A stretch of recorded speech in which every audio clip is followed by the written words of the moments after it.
Hi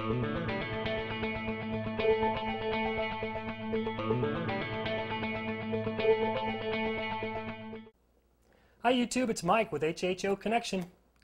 I'm here today to show off my latest contraption.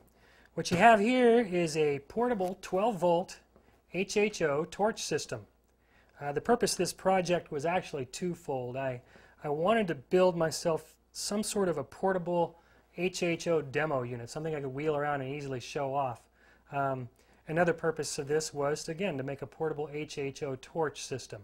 I wanted something a little more powerful, well, definitely more powerful than my battery box configuration, which I showed you before with a 6-inch EBN dry cell.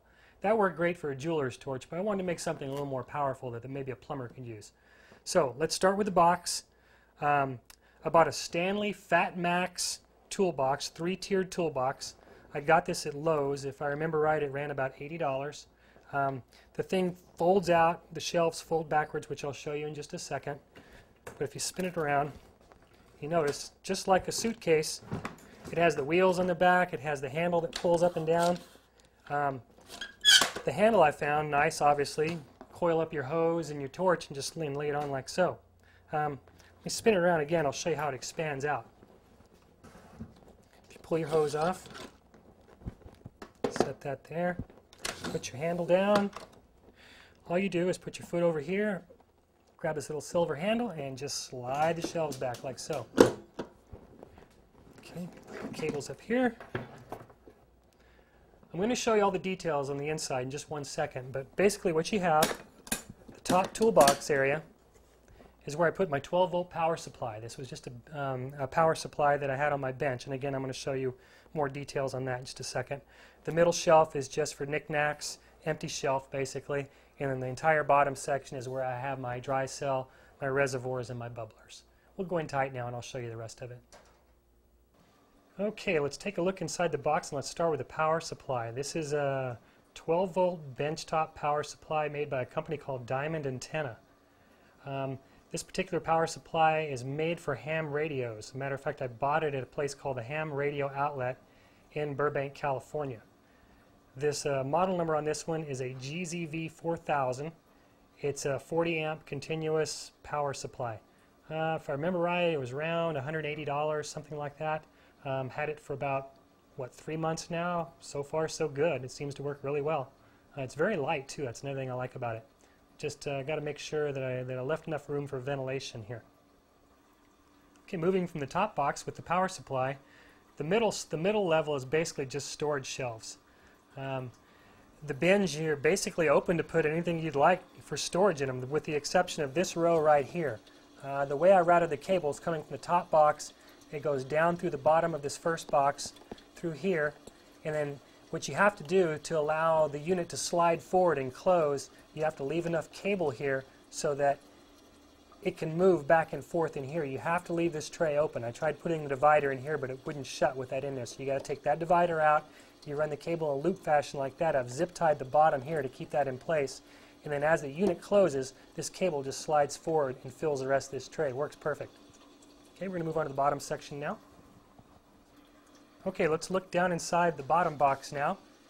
Start with the right-hand side. Here's a 37-plate, 8-inch EBN dry cell. I added 1 plate to the 36-plate kit, so that allowed me to have 5 neutrals. I went out and splurged and got some really nice wire. I got this stuff from a place that sells audio equipment for cars, high-end audio equipment. It's silicone coated on the outside. Again, very expensive, but it's well worth it. It's 8-gauge wire. I really, really like it. Other than that, let's go to the reservoirs. These were all I had. That's why I used them, number one, and I'm actually pretty happy with how it turned out. We'll see. If I run into heat issues with that, I may end up having to add a pump down the bottom. But basically what you have here is 2 1.5 quart Flambeau water reservoirs. If you've seen my other videos, you've seen these Flambeau tanks. I'm real big fans of theirs. Moving on from there, I have 2 of my stainless steel bubblers that I've used in the past. These are 20-ounce stainless steel, 304 stainless steel drinking bottles that I've modified. Again, if you've seen my other videos, you've seen these bottles before. And they have the flash protectors. Now, I couldn't find a good way of mounting the steel the stainless steel bottles inside the box at first. I kept trying to figure out how can I tie them to the ground, to the bottom of the case, but I had the issue with the hose running down the middle. They were getting in the way. So then I finally come up with this idea, and what you're looking at here, I'll see if I can pull one out to show you. Well, the cables are kind of tight, but basically what you've got here is two water drinking bottle holders, sport bottle holders for a bicycle. What, $8 a piece down at the bicycle store. 2 screws going into the back, which I'll show you in a minute. Holds each of the water bottles. It works fantastic. It makes it real easy when you want to do maintenance on a thing too. Rather than having to do the zip ties like I did before, you just pull them out of the holders. It's great. Okay. Other than that, let's see. You can't really see it, but what happens is, okay, so here's the setup. You've got the HHO obviously comes out of in the HHO, and the water comes out of the cell into the first reservoir, dumps the water into there. The HHO gas travels through this tube into the next reservoir. The water circulates between the two reservoirs from this bottom tube. The water from the second reservoir is coming out and going down into the cell.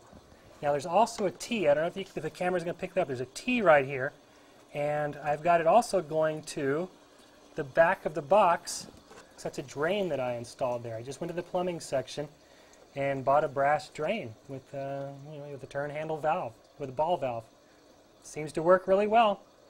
Going back to the box now, it comes out of the secondary reservoir into the 2 bubblers, out of the second bubbler. It loops around down below and goes through a brass fitting. You can see it goes out of the back of the box to that brass fitting, and then out to my tube, which I've coiled up and put around the back of the handle in the back of the box.